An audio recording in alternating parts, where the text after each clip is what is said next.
Cool. Great to be here and be on this side of the country.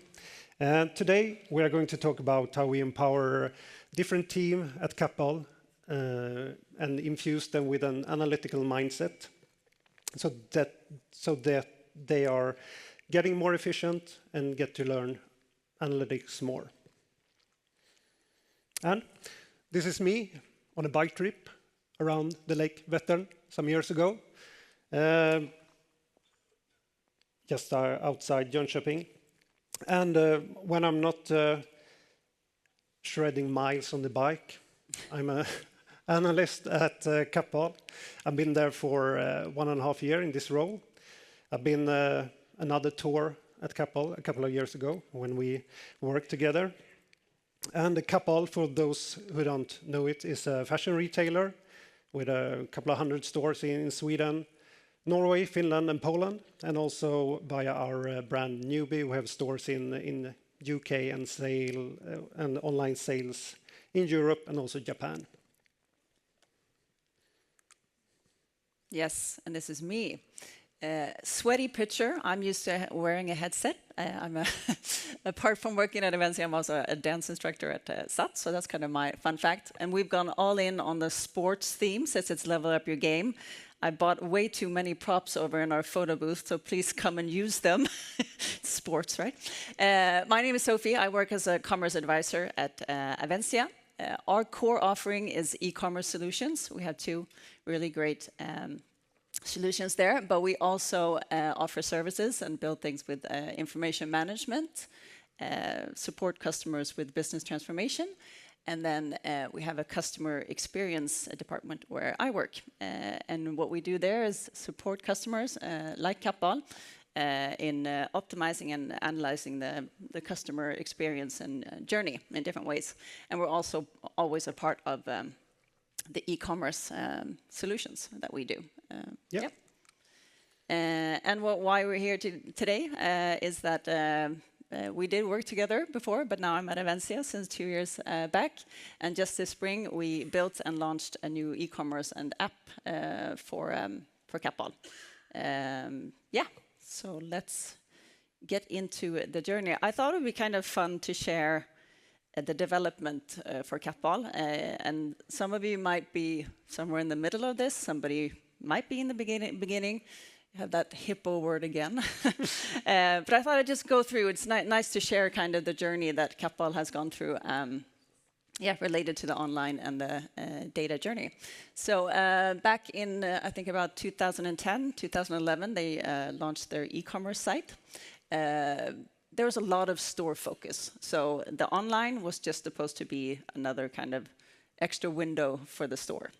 You might recognize that, some other people here today. And the only focus or the only customer meeting that they were looking at was the one in the physical store, not the digital one. And we had, I have this really strong memory of the CEO coming into my manager's office and saying, "We need to move that banner down there." I'm like, okay, yes. So that's kind of where we were. Very data-driven, yes. There's a lot of gut feeling. There were hippos, and we were working together, Tobias and I. And you had that really nice webmaster role, you know, where you did some analytics, you did some coding, you did all these things. But then, thankfully, sometime in 2014, Kappahl built a new e-commerce site and launched an app, primarily for the members. And we got someone that I would call a kind of digital crusader on board. There was a manager that was pretty far ahead from everyone else, but she was, intent on making people actually starting to look at the data, starting to look at what the customer was doing. So we started, we got some tools, we did some heat maps, we did some A/B testing, not structured at all. I'll just do a heat map of that and a test of that. But we were starting, so more people were kind of looking at the data, looking at what people actually were doing on the site.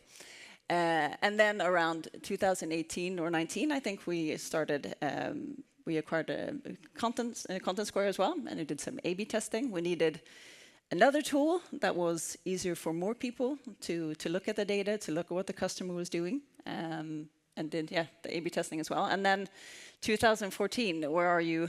2014, 2024, where are you now? Yeah, where are we now? Actually, we have a big stack of tools. We use Contentsquare, as you said. We have Google Analytics, and we have a Power BI for our analytics needs. And basically, moving from where we were a small team, couple of 10 people. Everyone doing everything, as you said. I was the webmaster, the broadest role in the history of online. We had one tool ruling all Google Analytics. It gave us the truth. That's not the case anymore. It was easier, but also harder to work back then, I think. Right now, we have more tools. We have Google Tag Manager, for example. The online presence is driving more demand on creating good analytics environment, I would say. And with greater tools and more data, the difficulty increases. But if you get your things right, even the value increases. And as I mentioned before, the online data was the truth. That's not the case anymore. When you look at online sales and financial sales, they differ, and that's a real challenge for us to make everyone understand that, yes, we have cookie banners, and we have blockers, and we have operating systems that not support tracking. We will not get the same numbers in the financial data as we get in the and the customer experience is so much more complex than it was before. There's so many more channels as well. Yeah, exactly. Before we set the pace for what a good user experience was. Now we have to adapt to the user behavior and consumer behavior and TikTokers and whatever. Yes. Boomer. Yeah.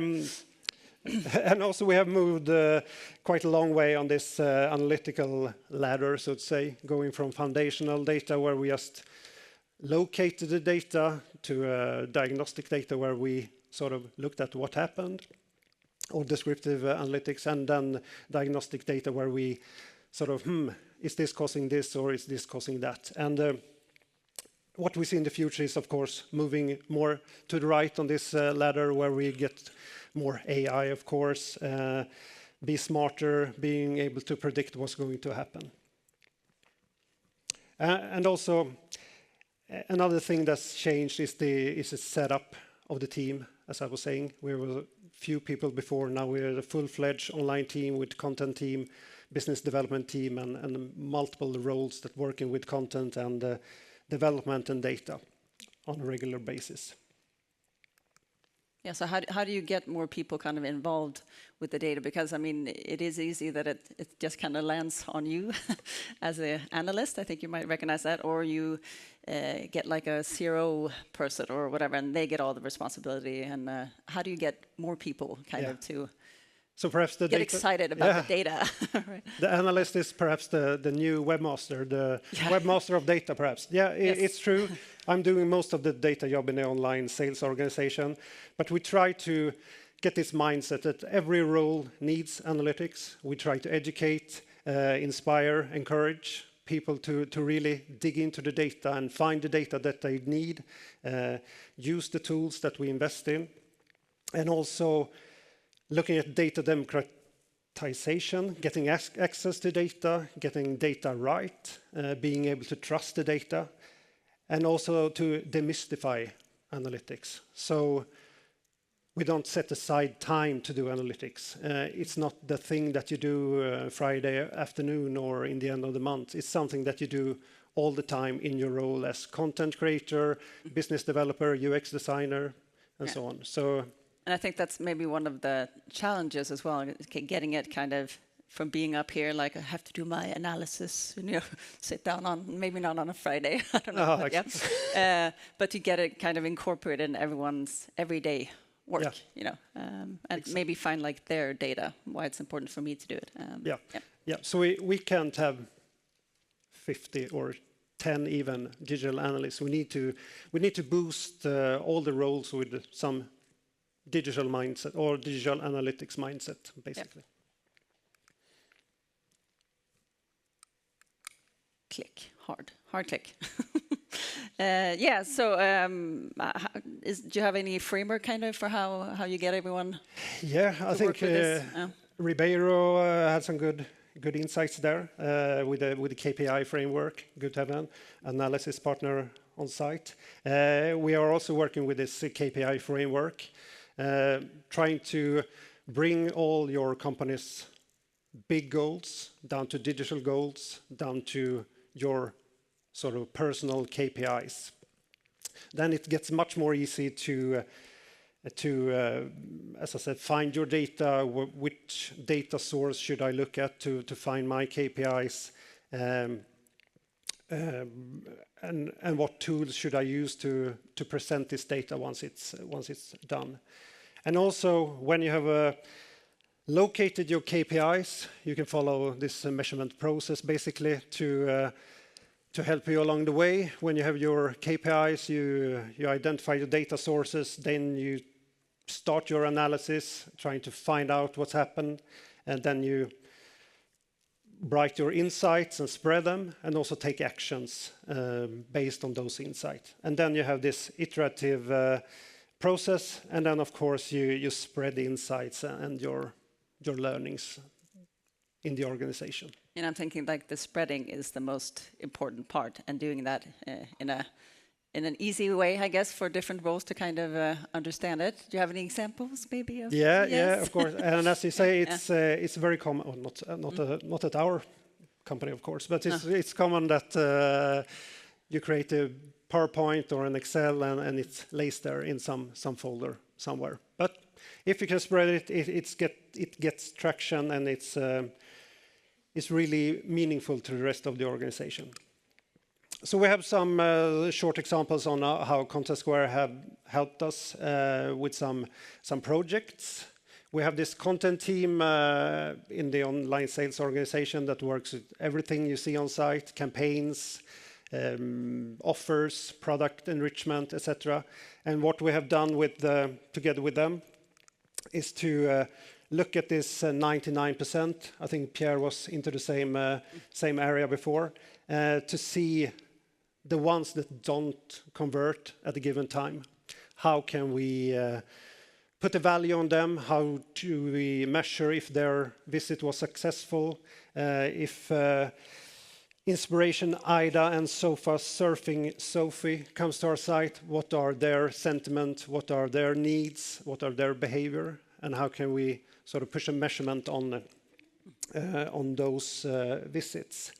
And here I think Contentsquare is really good, helping us set those KPIs and goals to see what sentiment do these people have, what behavior can we expect from them, and what behavior do they expect from us when they visit our site.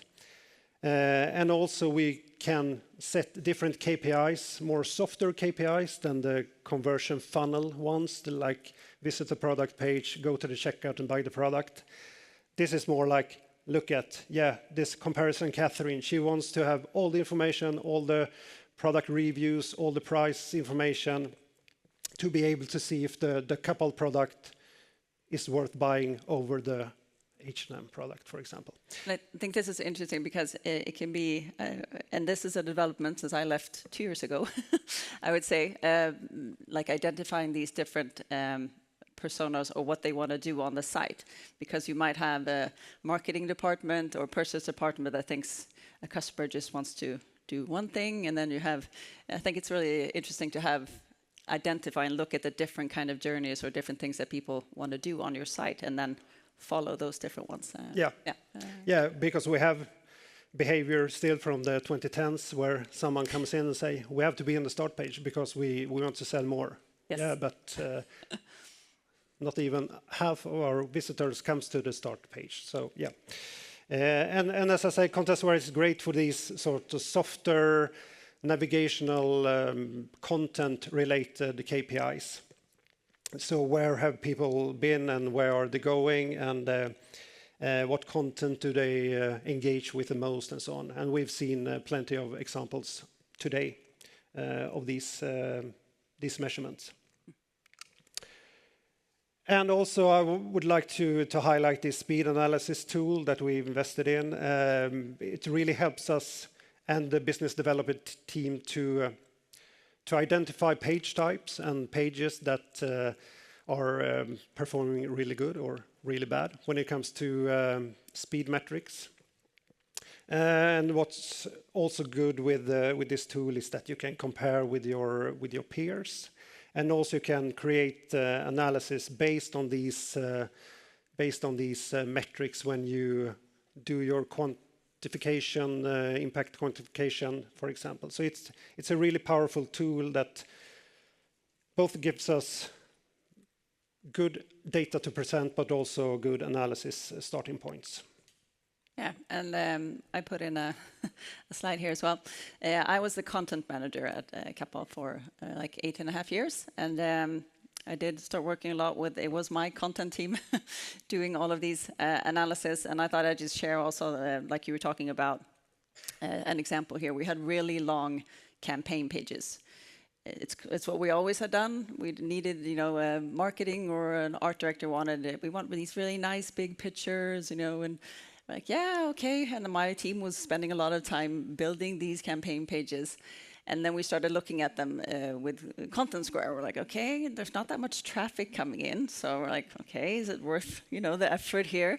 And then we started looking, okay, how are people interacting with these pictures? Not much. Leaving and maybe looking more. People are smiling. I think they were maybe recognizing these discussions. Anyway, but we got some really good data on like the value of that page, of a team or people building these pages or not. And I know this is still a discussion, but we did start to kind of change. We had a few less campaign pages. We added more products on those pages. So like the disposition of what's inspiration or really beautiful, nice pictures and what's products, depending on what that persona is doing on that site, changed. So, and I mean, this is what Contentsquare did for us, but it doesn't have to be Contentsquare, if it's a really great visual tool, but just having something that everyone can see the same thing. They can see the same data. There's no discussion. It's not just my opinion or your opinion. This is data. This is what's happening on site. So whether it's Contentsquare, whether it's another heat map or setting up other metrics, just having something where everyone can see the same thing has helped a lot in breaking those silos. Not there completely, but really helping that journey. So I wanted to share that as well. Yep. Oh, and I put in an elephant in the room as well. GA4, everyone loves it, right? Just your kind of experience there. How has that kind of changed your way of working around data and analytics? I think for the team, GA4 is a great product when you do the things that you're supposed to do, basically. For a casual user of Google Analytics, perhaps you have lost a few good reports, some good user experience within the tool, and you have sort of raised the bar of going into Google Analytics, I think, because you not erased 15 years or 20 years of UA, but it's not as easy as it used to be. So we have sort of started using other tools such as Contentsquare, shifting more focus to those kind of tools, and also shifting focus to Looker Studio to have that being our visual engine for our Google Analytics data, basically. Yep. So the future, how do you keep this momentum going? Yeah, and I would say one box is ticked. We have a good buy-in from the top management. They understand why this is important. And when you have management and departments understanding what you are doing and why it's important, it's much easier to get buy-in as well. And of course, we will continue to get everyone involved. We will continue to train employees, get their understanding of why do I need to find out what I'm doing and how my work is affecting the bigger picture. We will remove the friction by erasing all the data quality issues, for example, lowering the bars for accessing the tools and deliver results, insights, and actions. I think that's the most important part. Get get the word out there, get the data to speak for itself, get the gut feeling out of the way. Yeah, and maybe not just that PowerPoint, that you send every week, but maybe making it easier, like just small examples in meetings that you have with other departments or other people. Absolutely. Yeah. And of course, get support from partners. I think Ribeiro was onto it as well. We get smarter, we work faster with good partners, so that's crucial as well. Some key takeaways. Yeah, key takeaways. As I said, digital analytics has become more complex, more fun, more complex, but there's a lot to do before AI is coming. AI is coming. Get the right type of tools is crucial. If GA4 means a high bar, go for a simpler tool. There are a lot of competitors to GA and also other tools out there. Get top management on board. Hard to affect, but more easy to affect is get your KPIs going. Try to identify how your work is affecting the bigger pictures, as I said, and try to analyze your work. And also start small, quick wins, as you said. Present small bits and pieces of what you are doing, how this affects sales, how this affects user engagements, and so on. And tell the stories out in the organization. It's much easier to get understanding when you do this. And also test and experiment. Again, when you have the time, resources, and the tools in place, this is the most powerful way to get gut feeling and the hippos out of the way. Yes. Basically. Yeah, we're on overtime, so come visit us, take some nice pictures, ask Tobias or me or anyone some more questions, and of course we have a competition, so if you get the coolest picture over there with all my props that I bought too many of, you can win a gift card from Kappahl for 1,000 crowns, so come see us over there. Thank you so much. Yeah.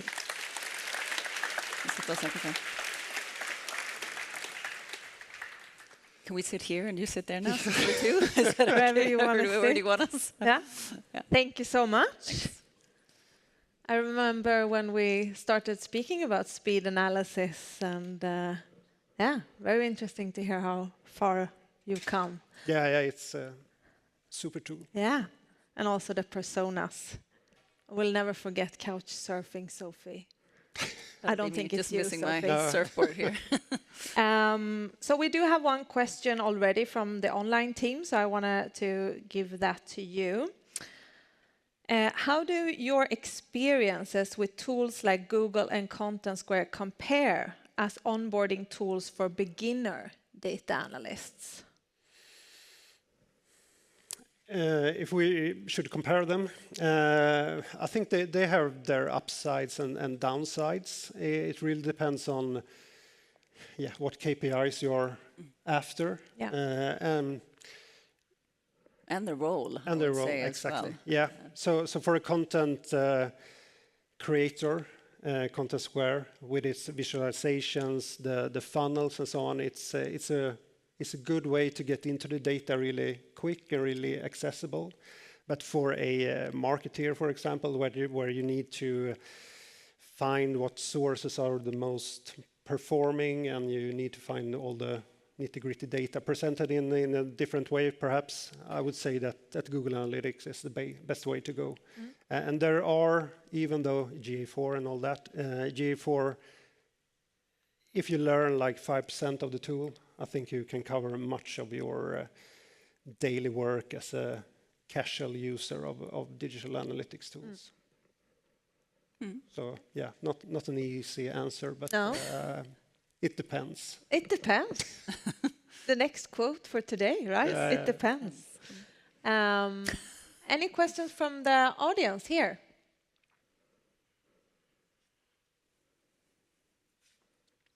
Yeah. Hey, Julio here. Super interesting what you did regarding the personas. So how often do you change or update the bucketing of those behaviors? So from one behavior to another, or because we know those behavior can change over the time. So how often do you update those bucketing, I would say?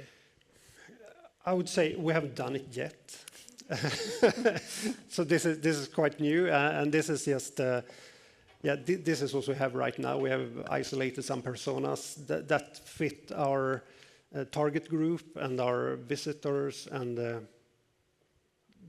behavior they have.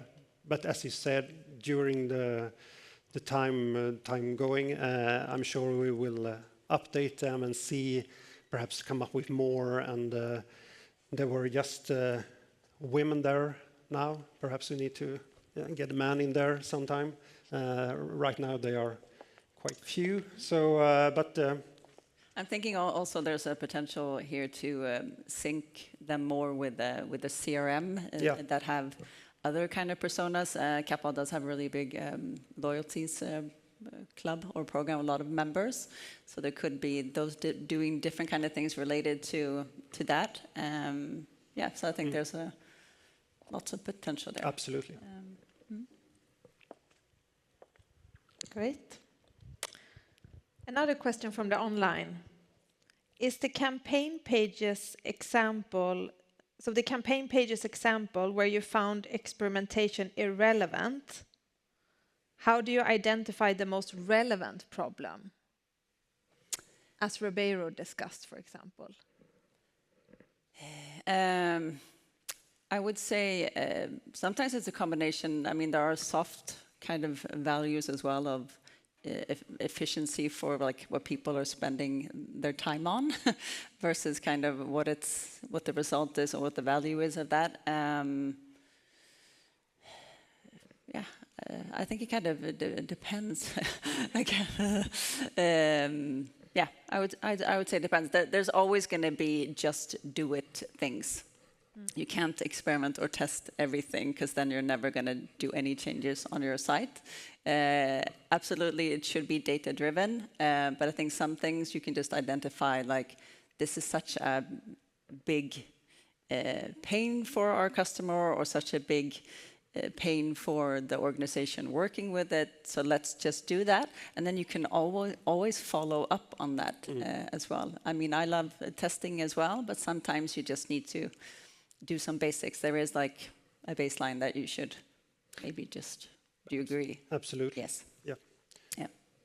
And we see the behavior on these pages because we aren't only after the immediate sale. So we build the brand equity and stuff like that on these pages as well. And when we put down so much time on these pages, it gets you can sort of get a ROI out of the why we should have these pages and why not. And when you go minus on that ROI, I think it's time to look if we should have them or not. Yeah, and it's not, and like what we did, we didn't remove them completely. We had a few less of them, and we integrated more, kind of meeting that persona that was actually looking more for products. They wanted to get inspired. They wanted to absolutely like recognize the campaign that they'd seen in other channels, but the intent was more shopping, and that's kind of what we found in Contentsquare. There was another intent there than just, they didn't just want to scroll. They wanted to kind of navigate at the same time. So we developed how that campaign page looked like instead. Great. We have time for one final question. The answer is it depends. Maybe. Yeah, let's see if you're going to say that. Okay. But we're here in our booth, so if you don't want to talk in a microphone, you can. Of course. What are the challenges that keeps you up at night from the online? Do you have any? My challenge, I would say it's what I was kind of going into with like the CRM and the omni-channel. I think that's like the biggest channel, having your data very spread. I mean, you get a really good picture of the online and the digital experience related to different traffic channels and those things, but like the real big picture. That's what keeps me up at night. Getting control of your data and your customer in all of the channels, and it's probably impossible. It's like a bit of a dream, nightmare. I don't know. You can call it both of those. That keeps me up at night. At least. Yeah. Yeah, and also a big challenge. Perhaps not at night, but it's to get the time for all the employees and all the day-to-day stuff that they are doing, and to get this not as a cherry on top, but as an integrated part of their daily work. I would say that's the challenge, and I think when we have that in place 100%, I would say that we are there, but not yet. And I think time is always a challenge. Like you get a tool and like I have to have time to work in that tool, and that's what we like to help you guys with as well. Yeah. One final question. Just got one more. Okay. But a very fast answer.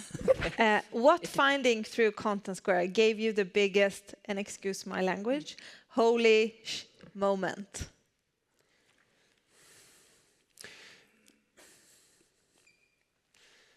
I think the holy shit moment. I think when you can, this is perhaps a boring answer, but when you can present things very visually and very understandable, I think that's when you get the wow. Is it like this? When you present it for senior management and they understand digital analytics outcomes, I think that's when you sort of I made it as an analyst, when you get people to listen to you. You get the aha. The aha moment. That sounds better than the other one. Yeah. But I get that wow feeling very often in the tool, actually, and also in Google Analytics. So that's not just a tool thing, I guess. But yeah. Great. Thank you so much. Thank Big you. applause. Thanks.